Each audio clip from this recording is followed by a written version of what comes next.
ಒಂದು ಸಂಘಟನೆಗಾಗಿ ನಾನು ಮತ್ತು ಮಾಜಿ ಲೋಕಸಭಾ ಸದಸ್ಯರಾದಂಥ ಶ್ರೀ ಬಿ ಎನ್ ಚಂದ್ರಪ್ಪ ಮತ್ತು ಕರ್ನಾಟಕ ಸರ್ಕಾರದ ಆದಿಜಾಂಬವ ಅಭಿವೃದ್ಧಿ ನಿಗಮದ ಅಧ್ಯಕ್ಷರಾದಂಥ ಜಿ ಎಸ್ ಮಂಜುನಾಥರವರು ಬಂದಿದ್ದೀವಿ. ಇನ್ನು ಉಳಿದಂತೆ ಸ್ಥಳೀಯ ನಾಯಕರೆಲ್ಲರೂ ಕೂಡ ಇಲ್ಲಿ ಉಪಸ್ಥಿತರಿದ್ದಾರೆ. ಈ ದಿನ ನಾವು ಶಿವಮೊಗ್ಗ ಮತ್ತು ಚಿಕ್ಕಮಗಳೂರು ಜಿಲ್ಲೆಯಲ್ಲಿ ಪ್ರವಾಸ ಮಾಡ್ತಾ ಇದ್ದೇವೆ.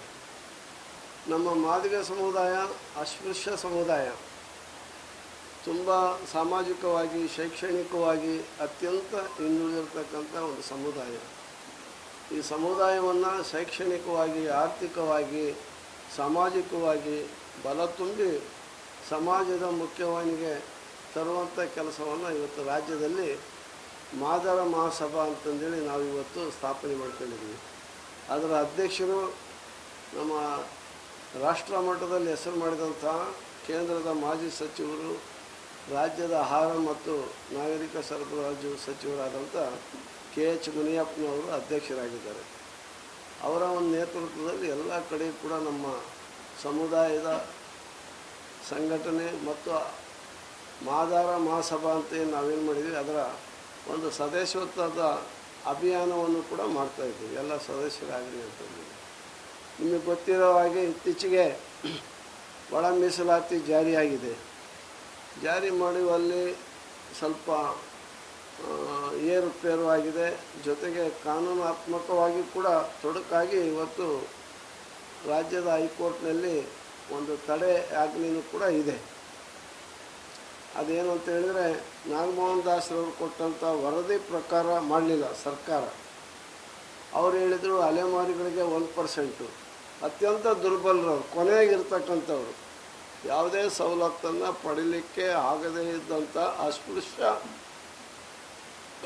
ಅಲೆಮಾರಿ ಸಮುದಾಯಕ್ಕೆ 1% ಕೊಡಬೇಕು ಅಂತೇಳಿ ಅವ್ರು ಶಿಫಾರಸು ಮಾಡಿದರು. ಅದನ್ನು ಸರ್ಕಾರ ಮಾಡಲಿಲ್ಲ. ಜೊತೆಗೆ ನಾವು ಅತ್ಯಂತ ದುರ್ಬಲರು, ಅತ್ಯಂತ ಅವಕಾಶ ವಂಚಿತರು, ಅಸ್ಪೃಶ್ಯರಲ್ಲಿ ಅಸ್ಪೃಶ್ಯರಾಗಿರ್ತಕ್ಕಂಥ ಮಾದಿಗ ಸಮುದಾಯಕ್ಕೆ 5% ಅಂತ 6% ಅಂತ ಕೊಟ್ಟರು.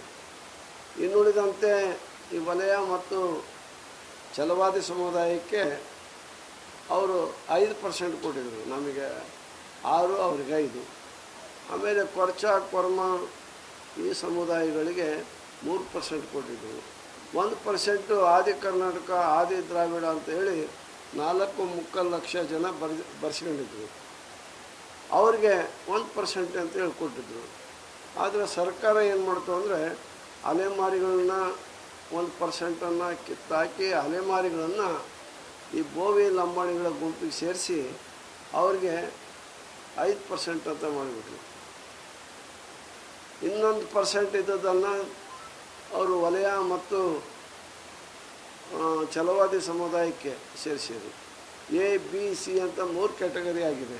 ನಿಮ್ಗೆ ಗೊತ್ತಿದೆ. ಆ 3 ಕ್ಯಾಟಗರಿಗೆ 17% ಮೀಸಲಾತಿಯನ್ನು ಹಂಚಿಕೆ ಮಾಡಿದ್ದಾರೆ. ಈ ಅಲೆಮಾರಿ ಸಮುದಾಯದವರು ನಮ್ಮನ್ನು ಕೈಬಿಟ್ಟರು, ನಮ್ಮನ್ನು ಕರ್ಕೊಂಡೋಗಿ ಅತ್ಯಂತ ದುರ್ಬಲರು ನಾವು, ನಮಗೆ ಪ್ರತ್ಯೇಕವಾಗಿರ್ಬೇಕಾಯಿತು. ಮುಂದೆ ಶೆಡ್ಯೂಲ್ಡ್ ಕಾಸ್ಟ್ ಪಟ್ಟಿಯಲ್ಲೇ ಸ್ವಲ್ಪ ಮುಂದುವರೆದಿರ್ತಕ್ಕಂಥ ಸಮುದಾಯದ ಜೊತೆಗೆ ನಮ್ಮನ್ನು ಸೇರಿಸಿದ್ದಾರೆ. ಅಲ್ಲಿ ನಮಗೇನೂ ಸಿಗಲ್ಲ. ಹೀಗಾಗಿ ನಮಗೆ ಅನ್ಯಾಯ ಆಗಿದೆ ಅಂತೇಳಿ ಕೋರ್ಟ್ಗೆ ಹೋಗಿದ್ದಾರೆ. ಕೋರ್ಟಿನಲ್ಲಿ ಒಂದು ತಡೆಯಾಜ್ಞೆ ಇದೆ. ಮುಂದಿನ ಆದೇಶ ಆಗೋವರೆಗೂ ಕೂಡ ನೇಮಕಾತಿನ ಪ್ರಕ್ರಿಯೆ ಮುಂದುವರಿಸಿ, ಆದರೆ ಫಲಿತಾಂಶವನ್ನು ಪ್ರಕಟಿಸಬಾರ್ದು ಅಂತ ಹೇಳಿದ್ದಾರೆ. ಆಯ್ಕೆಯಾಗಿರೋ ಪಟ್ಟಿಯನ್ನು, ಆಯ್ಕೆಯಾದವರ ಪಟ್ಟಿಯನ್ನು ನೀವು ಪ್ರಕಟಿಸಬಾರ್ದು ಅಂತಂದು ಹೇಳಿದ್ದಾರೆ. ಅದು ಡಿಸೆಂಬರ್ 3ನೇ ತಾರೀಕು ಅದು ಕೇಸಿದೆ. ಅದರ ಮಧ್ಯದಲ್ಲಿ ಕರ್ನಾಟಕ ಸರ್ಕಾರ, ನಮ್ಮ ಸಾಮಾಜಿಕ ನ್ಯಾಯದ ಅಧಿಕಾರ ಮುಖ್ಯಮಂತ್ರಿ ಸಿದ್ದರಾಮಯ್ಯನವರು ಈ ಅಲೆಮಾರಿಗಳ ಜೊತೆಗೆ ಮಾತುಕತೆ ಮಾಡಿ, ನಿಮಗೆ 1% ಮುಂದಿನ ದಿನಗಳಲ್ಲಿ ಯಾವ ರೀತಿ ಅಡ್ಜಸ್ಟ್ ಆಗಿ ಕೊಡಬೇಕು ಅನ್ನೋದ್ರ ಬಗ್ಗೆ ಯೋಚನೆ ಮಾಡ್ತೀವಿ. ನಿಮಗೆ ಒಂದು ಪ್ರತ್ಯೇಕವಾದಂಥ ಒಂದು ನಿಗಮ ಮಾಡಿಕೊಡ್ತೀವಿ. ಆಮೇಲೆ ಒಂದು ಪ್ಯಾಕೇಜು ಕೂಡ ಕೊಡ್ತೀವಿ. ಅದರಿಂದ ಕೇಸನ್ನು ನೀವು ವಾಪಸ್ ತಗೊಳ್ರಿ ಅಂತಂದು ಹೇಳಿದರು. ಅವ್ರು ಬಂದು ಇವ್ರು ಮಾತುಕತೆ ಮಾಡಿದಾಗ ಆಯಿತು ಅಂತ ಹೇಳಿದ್ದಾರೆ. ಅವ್ರು ಕೂಡಲೇ ಸಿ ಎಮ್ ಅವ್ರ ಹತ್ರ ಏನು ಮಾತು ಕೊಟ್ಟಿದ್ರೆ ಅಲೆಮಾರಿಗಳು, ಅದರಂತೆ ನೀವು ಹಾಕಿರೋ ಕೇಸನ್ನು ವಾಪಸ್ ತಗೋಬೇಕು ಅಂತಂದೇಳಿ ನಾನು ಕೂಡ ಈ ಸಂದರ್ಭದಲ್ಲಿ ಅವರಿಗೆ ಮನವಿ ಮಾಡ್ತೀನಿ. ಆಮೇಲೆ ಇನ್ನು ಉಳಿದಿರತಕ್ಕಂಥ ಶೆಡ್ಯೂಲ್ ಕಾಸ್ಟ್ನಲ್ಲೇ ಇರ್ತಕ್ಕಂಥ ಇತರ ಜಾತಿಯವರು ಈ ಒಳ ಮೀಸಲಾತಿ ಮುಂಚಿನಿಂದಲೂ ಕೂಡ ವಿರೋಧ ಮಾಡ್ಕೊಂತ ಬಂದರು. ಅವರು ಕೂಡ ಇದು ಸರಿ ಇಲ್ಲ ಅಂತಂದೇಳಿ ಅವರು ಕೂಡ ಕೋರ್ಟಿಗೆ ಹೋಗಿದ್ದಾರೆ. ಅವ್ರದ್ದು ಕೂಡ ಒಂದು ಕೇಸ್ ನಡೀತಾ ಇದೆ. ಅದು ಏನಾಗುತ್ತೋ ಮುಂದೆ ನೋಡಬೇಕು. ಈ ಮಧ್ಯದಲ್ಲಿ ಈ ಬೋವಿ ಲಂಬಣಿಗಳೇನೋ ಹಾಕಿದ್ದಾರೆ. ಈ ಒಳ ಮೀಸಲಾತಿ ವಿರೋಧವಾಗಿರ್ತಕ್ಕಂಥವ್ರು ಇದೇ ಗುಂಪಿನಲ್ಲಿರ್ತಕ್ಕಂಥವ್ರು, ಪರಿಶಿಷ್ಟ ಜಾತಿಯಲ್ಲಿರ್ತಕ್ಕಂಥ ಮತ್ತೊಂದು ಗುಂಪಿಗೆ ಸೇರಿರ್ತಕ್ಕಂಥವ್ರು ಹಾಕಿದ್ದಾರೆ, ಅವರು ಹಾಕಿದ್ದಾರೆ ಅಂತ ಹೇಳಿದ್ರು. ಆದರೆ ಸ್ವಲ್ಪ ಸ್ಟ್ರಾಂಗ್ ಆಗಿರೋದು ಅಂದರೆ ಅಲೆಮಾರಿದು ವಾಪಸ್ ತಗೊಂಡಿದ್ರೆ ಅದು ಇನ್ನು ಉಳಿದವ್ರದ್ದು ಕೇಸ್ ನಿಲ್ಲಲ್ಲ ಅಂತ ನನಗೆ ಅನಿಸುತ್ತೆ. ಇದ್ರ ಮಧ್ಯದಲ್ಲಿ ಈಗ ಒಳ ಮೀಸಲಾತಿ ಆರಂಭ ಆಗಿದೆ ಶೈಕ್ಷಣಿಕ ಕ್ಷೇತ್ರದಲ್ಲಿ. ಈ MBBS ಮಾಡ್ಕೊಂಡು ಆದಮೇಲೆ PG ಮಾಡ್ತಾರಲ್ಲ, MS ಮತ್ತು MD, ಈ ಸೀಟು ಹಂಚಿಕೆ ಪ್ರಕ್ರಿಯೆ ನಡೀತಾ ಇದೆ. ಅದು ನಮಗೆ ಸುಮಾರು ಒಂದು 110 ಸೀಟನ್ನು ಸಿಗುತ್ತೆ. ಅಷ್ಟು ಜನ ನಮ್ಮಲ್ಲಿ ಎದರೋ ಇಲ್ಲ ಅನ್ನೋದು ಕೂಡ ನಮಗೆ ಆತಂಕಕಾರಿ. ಅದು ಮೊದಲು ಆಗುತ್ತೆ. ಈಗ ಮುಂದಿನ ವಾರ ಯಾರ್ಯಾರು ಆಯ್ಕೆ ಆದರು ಅನ್ನೋದು ಆರಂಭದಲ್ಲಿ ಮೊದಲನೇ ಒಳ ಮೀಸಲಾತಿಯ ಫಲಾನುಭವಿಗಳು PG ಸ್ಟೂಡೆಂಟ್ಗಳಿಗೆ ಲಭಿಸುತ್ತೆ. ಅವ್ರು ಎಷ್ಟು ಜನಕ್ಕೆ ಸಿಕ್ಕಿದೆ ಅನ್ನೋದನ್ನು ಮುಂದಿನ ವಾರ CET ಅವರು ಇದನ್ನು ಮಾಡ್ತಾಯಿದ್ದಾರೆ. ಅವರು ಕರೆದಿದ್ದಾರೆ ವೆರಿಫಿಕೇಷನ್ಗೆ.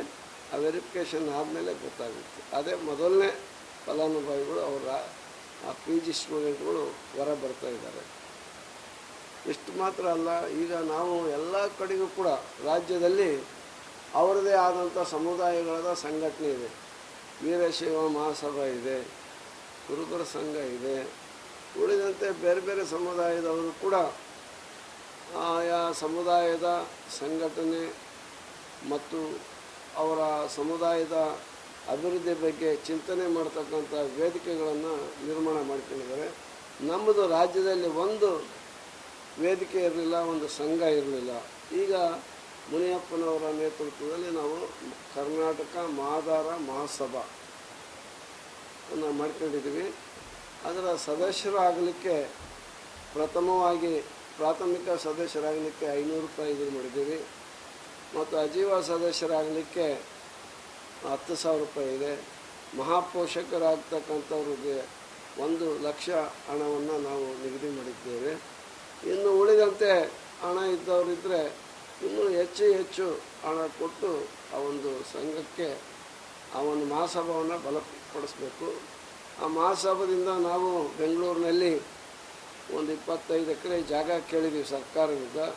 ಆ ಸರ್ಕಾರದಿಂದ ಜಾಗ ಮಂಜೂರಾದರೆ ನಾವು ರಾಜ್ಯದಲ್ಲಿರ್ತಕ್ಕಂಥ ಮಾದಿಗ ಬಹುಮುಖ ಪ್ರತಿಭೆಗಳಿದ್ದಾವೆ. ಅವರು KS ಮಾಡ್ತಕ್ಕಂಥದ್ದು, IAS ಮಾಡ್ತಕ್ಕಂಥದ್ದು, ನೀಟು ಇನ್ನಿತರೆ ಕೋಚಿಂಗ್ ಕ್ಲಾಸ್ಗಳನ್ನು ತೆರೆದು ಅವ್ರನ್ನ ತರಬೇತಿಗೊಳಿಸಿ ಈ ಸ್ಪರ್ಧಾತ್ಮಕ ಪರೀಕ್ಷೆಗಳಲ್ಲಿ ಅವ್ರನ್ನ ಉತ್ತೀರ್ಣರನ್ನಾಗಿ ಮಾಡಿ ಅವರ ಒಂದು ಭವಿಷ್ಯಕ್ಕೆ ನಾಂದಿ ಆಡುವಂಥ ಭೂಮಿಕೆಯಾಗಿ ಈ ಒಂದು ಮಾದಿಗರ ಮಹಾಸಭಾ ಅಂಥ ಒಂದು ಒಳ್ಳೆಯ ಕೆಲಸವನ್ನು ಮಾಡಲಿಕ್ಕೆ ನಾವೆಲ್ಲರೂ ಕೂಡ ಒಂದು ಮಹಾಸಭಾವನ್ನು ಮಾಡ್ಕೊಂಡಿದ್ದೀವಿ. ಕರ್ನಾಟಕ ಸರ್ಕಾರವು ಕೂಡ ಈಗಾಗಲೇ ನಾವು ಮುಖ್ಯಮಂತ್ರಿಗಳಿಗೆ ಮನವಿ ಮಾಡಿದ್ದೇವೆ. ಇನ್ನು ನಮಗೆ ಒಂದು 25 ಎಕರೆ ಜಾಗ ಕೊಡಬೇಕು. ಆಮೇಲೆ ಅದಕ್ಕೆ ಬೇಕಾಗಿರ್ತಕ್ಕಂಥ ಮೂಲಭೂತ ಸೌಕರ್ಯಗಳನ್ನು, ಹಾಸ್ಟೆಲ್ಗಳಿರ್ಬೋದು, ಕ್ಲಾಸ್ ರೂಮ್ಗಳಿರ್ಬೋದು, ಇತರೆ ಸೌಲಭ್ಯಗಳನ್ನು ಕಲ್ಪಿಸಿ ನಾವು ಕಟ್ಟಡ ಕಟ್ಟಲಿಕ್ಕೆ ನಮಗೂ ಕೂಡ ಒಂದು 50 ಕೋಟಿ ಸಹಾಯಧನ ಅನುದಾನವನ್ನು ನೀಡಬೇಕು ಅಂತೇಳಿ ನಾವು ಈಗಾಗಲೇ ಮನವಿ ಮಾಡಿಕೊಂಡಿದ್ವಿ. ಮುಂದಿನ ದಿನಗಳಲ್ಲಿ ಅದು ಪ್ರಗತಿಯಲ್ಲಿ ಬರುತ್ತೆ. ಈ ಕಾರಣದಿಂದ ನಾವು ಏನು ಮಾಡ್ತಾಯಿದ್ದೀವಿ ಅನ್ನೋದು ನಮ್ಮ ಯುವ ಪೀಳಿಗೆಗೆ ಮತ್ತು ನಮ್ಮ ಸಮುದಾಯಕ್ಕೆ ಗೊತ್ತಾಗಲಿ ಅನ್ನೋ ದೃಷ್ಟಿಯಿಂದ ಈ ಪತ್ರಿಕಾಗೋಷ್ಠಿಯ ಮೂಲಕ ಅವರಿಗೆ ಒಂದು ಮಾಹಿತಿಯನ್ನು ನೀಡಲಿಕ್ಕೆ ಇಚ್ಛಪಡ್ತೀನಿ. ನಮ್ಮ ಪಕ್ಷನೇ ಇದೆ, ನಮ್ಮ ಸರ್ಕಾರ ಇದೆ, ನಮ್ಮರ ಮುಖ್ಯಮಂತ್ರಿಗಳಿದ್ದಾರೆ. ಎಲ್ಲ ಶಾಸಕರು ಸೇರಿ ಮುಖ್ಯಮಂತ್ರಿಗಳನ್ನು ಆಯ್ಕೆ ಮಾಡಿದ್ದಾರೆ. ಸಿದ್ದರಾಮಯ್ಯನವರು ಮತ್ತು DK ಶಿವಕುಮಾರ್ ಅವರು ಉಪಮುಖ್ಯಮಂತ್ರಿಗಳಿದ್ದಾರೆ, ಮುಖ್ಯಮಂತ್ರಿಗಳಾಗಿದ್ದಾರೆ. ಆಮೇಲೆ ಹೈಕಮಾಂಡ್ ಇದೆ. ಹೈಕಮಾಂಡೇ ಹೇಳ್ಬೇಕಾದ್ರೆ ಏನು ಅನ್ನೋದು ಈಗ ಗೊಂದಲ ಯಾಕೆ ಬಂದಿದೆ ಅಂತ ನಮಗೂ ಕೂಡ ಅದು ಸರಿಯಲ್ಲ. ಏನಾದರೂ ಇದ್ದರೆ ಹಾಂ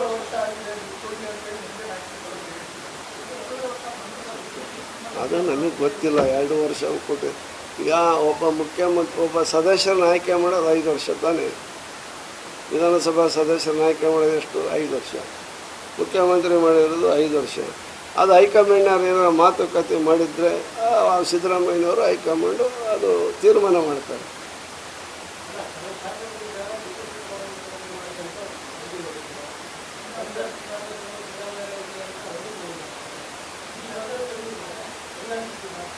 ಏನು ಗೊಂದಲ ನಮ್ಮಲ್ಲಿ ಯಾವ ಗೊಂದಲನೂ ಇಲ್ಲ, ಏನಿಲ್ಲ. ಹೈಕಮಾಂಡ್ ಭಾಳ ಸ್ಟ್ರಾಂಗ್ ಇದೆ ನಮಗೆ. ಹೈಕಮಾಂಡ್ ನಿರ್ದೇಶನದಂತೆ ಎಲ್ಲರೂ ನಡೀತೀವಿ ನಾವು. ಅವ್ರು ಯಾರು ಮಾಡಬೇಕು, ಯಾರನ್ನ ಮುಂದುವರಿಸ್ಬೇಕು ಅನ್ನೋದು ಅವ್ರ ತೀರ್ಮಾನಕ್ಕೆ ಬಿಟ್ಟಿದ್ವಿ.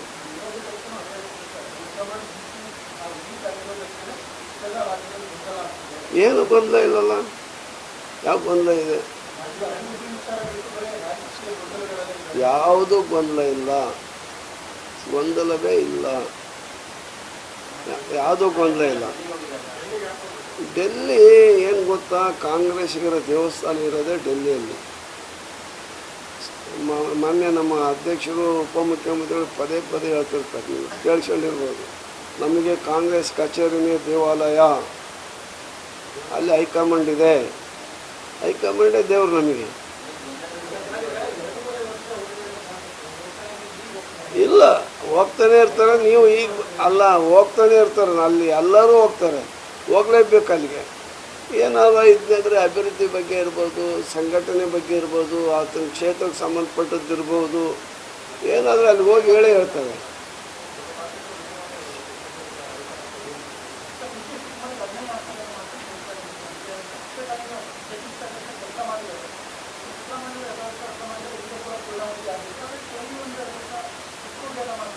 ಅದೇ ಅದು ಹೈಕಮಾಂಡೇ ಹೇಳ್ಬೇಕಣ್ಣ, ನಾನೇನು ಮಾತಾಡೋಲ್ಲ. ಹಾಂ, ಯಾವ್ದಣ್ಣ? ಯಾವುದು?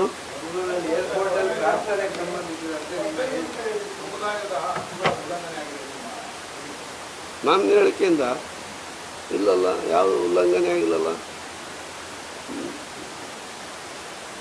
ಯಾರ ಅಭಿವ್ಯಕ್ತಿ ಸ್ವಾತಂತ್ರ್ಯವನ್ನು ಕೂಡ ಉಲ್ಲಂಘನೆ ಮಾಡುವ ಪ್ರಶ್ನೆಯೇ ಇಲ್ಲ. ಆ ರೀತಿಯಾಗಿ ನಮ್ಮ ಸಂವಿಧಾನ ಶಿಲ್ಪಿ ಬಾಬಾ ಸಾಹೇಬ್ ಅಂಬೇಡ್ಕರ್ ಅವರು ಎಲ್ಲ ಧಾರ್ಮಿಕ ಕ್ಷೇತ್ರಕ್ಕೆ, ಎಲ್ಲ ಧರ್ಮೀಯರಿಗೆ ಅವರು ಬದುಕುವಂಥ, ಪ್ರಾರ್ಥನೆ ಮಾಡುವಂಥ, ಪೂಜಿಸುವಂಥ ಎಲ್ಲ ಅವಕಾಶಗಳನ್ನು ಆ ಒಂದು ಸಂವಿಧಾನದಲ್ಲಿ ಕೊಟ್ಟಿದ್ದಾರೆ. ಎಲ್ಲರಿಗೂ ಅವರದೇ ಆದಂಥ ಅಭಿವ್ಯಕ್ತಿ ಸ್ವಾತಂತ್ರ್ಯ ಇದೆ. ಆ ಸ್ವಾತಂತ್ರ್ಯಕ್ಕೆ ಯಾವುದೂ ಧಕ್ಕೆ ಆಗಬಾರ್ದು.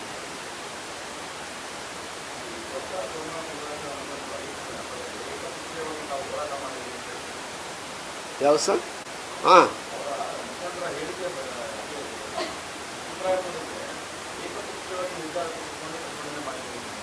ನಾವು ಪ್ರತಿಭಟನೆ ಮಾಡಿಲ್ಲ. 35 ವರ್ಷದಿಂದ ಹೋರಾಟ ಮಾಡ್ತಿರೋದು.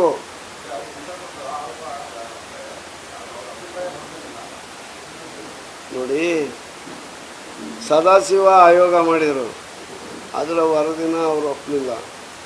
ಆಮೇಲಿದ್ದು ಅವ್ರನ್ನೆಲ್ಲರನ್ನೂ ಕರೆದು ಮುಖ್ಯಮಂತ್ರಿಗಳು ಮಾತನಾಡಿ ನಮ್ಮ ನಾಗಮೋಹನ್ ದಾಸ್ ಆಯೋಗನ ರಚನೆ ಮಾಡಿದ್ರು. ನಾಗಮೋಹನ್ ದಾಸ್ ಆಯೋಗದ ವರದಿನೂ ಕೂಡ ಅವ್ರು ಒಪ್ಪಲಿಲ್ಲ.